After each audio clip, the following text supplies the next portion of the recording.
Whistleblower and Brazilian political journalist Patrícia Lélis did an interview with Project Veritas, where she spills the dirt on ex-Attorney General Bill Barr, who many of us have suspected was working for the dark side. It's a 4-part series that I am summarizing and expanding upon, and I'll put links to the original interview in the description.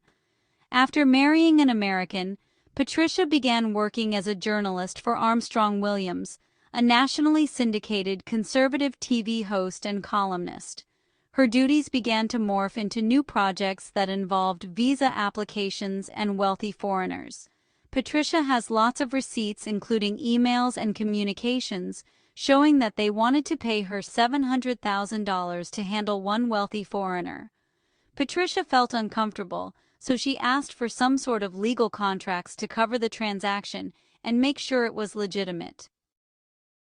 Her job was to facilitate the visa process for these wealthy people, and she was under the direction of former Attorney General Bill Barr, Armstrong Williams, and his attorney, and was instructed to always use burner phones when discussing business with Barr, Fani Willis, foreign companies, and officials. These billionaires are supposed to come over here and start up businesses. After going through the entire process and obtaining the visas, she learned that these people had no intention of starting up a business. So she created this fake company and got them a visa without realizing it was a fraudulent operation. I mean, who'd think that Bill Barr could be involved? After these people get their visas or green cards, there's no follow-up or even self-reporting required to prove that the requisite business was brought into the country. She said that Armstrong has powerful friends, but Bill Barr was the one that they would call to resolve problems and situations. The whistleblower took meticulous notes, and, when she began questioning, she was instructed repeatedly to hand over her notes, all documents, and phones. These notes included things like, Barr will follow up with Fani Willis and Jack Smith about January 6th investigation and about charges against Trump. There were notes about changing the Facebook algorithm to help people understand about January 6th. She later met with Daniel Kersey at Facebook in Washington, D.C., who actually helped her create content to disseminate about Trump and against January 6th. Got that? Facebook helping them create disinformation about Trump. At some point, they were discussing charges to bring against President Trump, and Bill Barr advised Fani Willis to bring RICO charges because it's the most difficult to defend. At another phone meeting, they discussed numerous Trump associates that should be looked at, including General Michael Flynn, Steve Bannon, Rudy Giuliani, Oath Keepers Alex Jones, Proud Boys, Jim Jordan, Stop the Steal, Sidney Powell, and others. They also had a list of people that they specifically wanted targeted. Here, notes say that Barr and Cheney want to focus on Roger Stone, Stuart Rhodes, Enrique Tarrio, Steve Bannon, and Kimberly Guilfoyle. Armstrong Williams had a right-wing patriotic show at the same time that he was scheming with Barr and Cheney to set up President Trump and the January 6th participants. Patrícia said that Armstrong was inside the Capitol on January 6th and was never prosecuted because he was friends with the mayor and the chief of police. In fact, Armstrong was telling people that it was fine to go inside of the Capitol and instigating the breach. Patrícia was becoming suspicious and also worried about her own culpability, so she began to have a stack of burner phones for all these different politicians.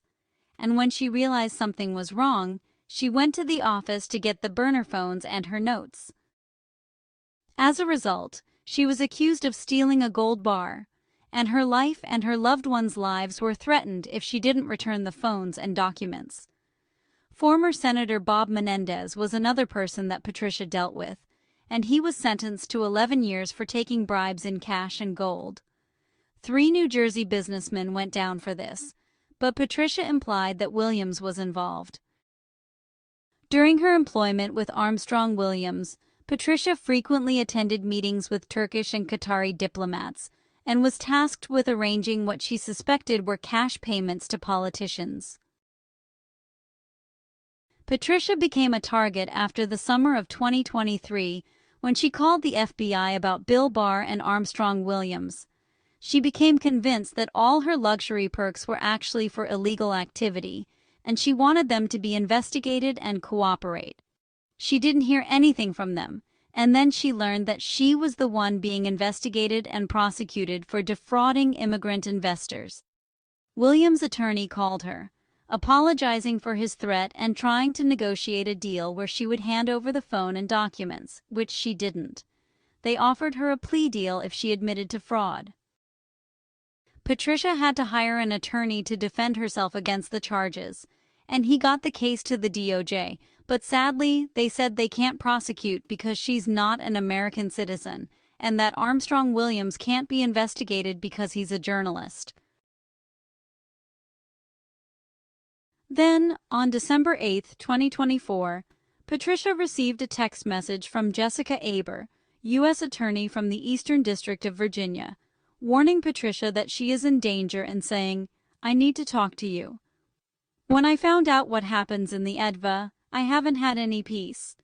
She resigned the day President Trump took over, just saying that the office is full of great people and wishing them well. 3 months after the message to Patrícia, on March 22, 2025, at the age of 43, Aber was found dead in her home. The cause was ruled as sudden unexpected death in epilepsy. After her interview with Project Veritas, Patrícia began receiving veiled threats from the U.S. Attorney's Office, and she was later granted asylum and moved to an undisclosed country. The media machine is already on top of this, with AI pulling an analysis that Lélis is a Brazilian fugitive, indicted for wire fraud in 2024, and has a documented history of forging documents and false accusations. I don't know about you, but the fact that she was indicted after she went to the FBI and that U.S. Attorney Aber suddenly died makes this whole thing stink to the heavens. Project Veritas is a pretty good source, and the witness seems very credible, and boy, she's got a boatload of supporting documentation. So what do you think? Will Bill Barr be entering the stage soon?